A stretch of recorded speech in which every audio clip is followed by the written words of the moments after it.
everybody, and welcome to this edition of Conscious Horse, Conscious Rider on the Access Consciousness Worldwide magazine. And today we're going to talk about being the leader of your life. Can I have a kiss? No.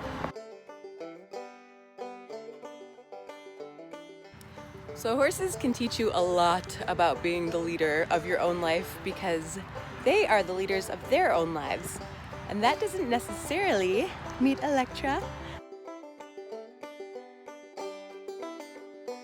That doesn't necessarily mean, she loves the camera, that you're going to be the leader of the group all the time, but you're definitely going to be the leader of your own life. And sometimes you'll be leading the group too, depending on what you're good at and what you enjoy doing and what you enjoy receiving. She's nodding.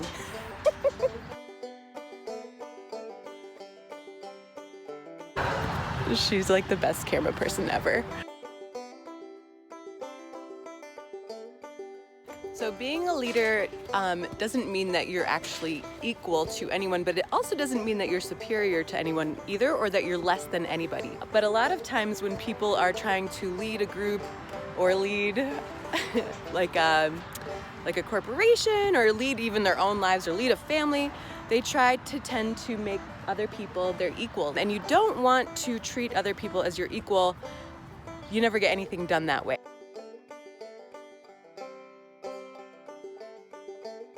Everyone is different. Again, some people are good. Some horses are good at one thing and other horses are good at other things, like being on a camera or being curious. Some horses just want to be left alone. They like to do their own thing. They like to take care of the pack from afar or contribute from afar. Some like to be up front and center. Figure out what you're good at. It does not mean that everybody can do the same thing you do. Other people may not be able or even like to do the things that you can do. So when you fully embrace and acknowledge that you are different, you can then be the leader in that area when it's required.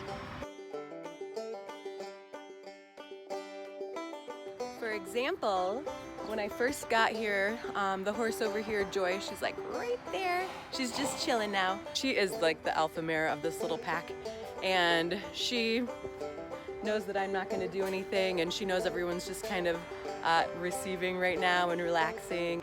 But when I first got here, Joy came up, she checked out the scene, she made sure she dominated everyone. A leader also is willing to dominate. She dominated them, got out of the way. I pet her first. I acknowledged her for being the leader. She checked me out. Hope I didn't bump anybody. She checked me out and let everybody else know that it was all good. And then she went to the back and started to relax. And now she's just kind of enjoying the moment and enjoying what everybody's doing here right now.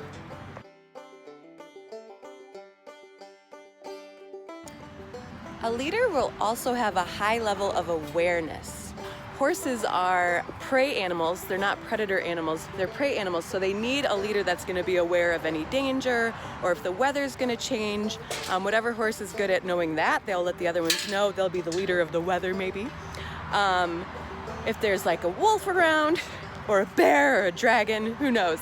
But that leader is going to let the other horses know what's going on, and then that horse or that leader is going to then make a choice to get the group moving, or let them know it's okay to stay and hang out, or whatever else is required, or fight or flight, whichever thing is required at the time.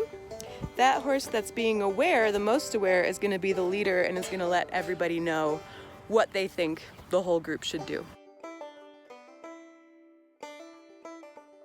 If you're totally aware of everything that's going on, you'll begin to be able to relax and engage with everyone and everything.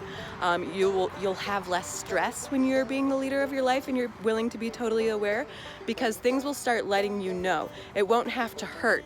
You'll actually hear the whispers of what needs your attention before it gets too stressful or too much. So thank you for watching this little episode. What can you receive from this you haven't been willing to before? What can you receive from horses? And what can you receive about being the leader of your own life you've never considered, when you're in doubt, you could always just ask, what would a horse do? What would an alpha mare do? Or what would a stallion do? Or what would you do? And what can the horses learn from you? Thanks for watching. See you guys soon. Bye.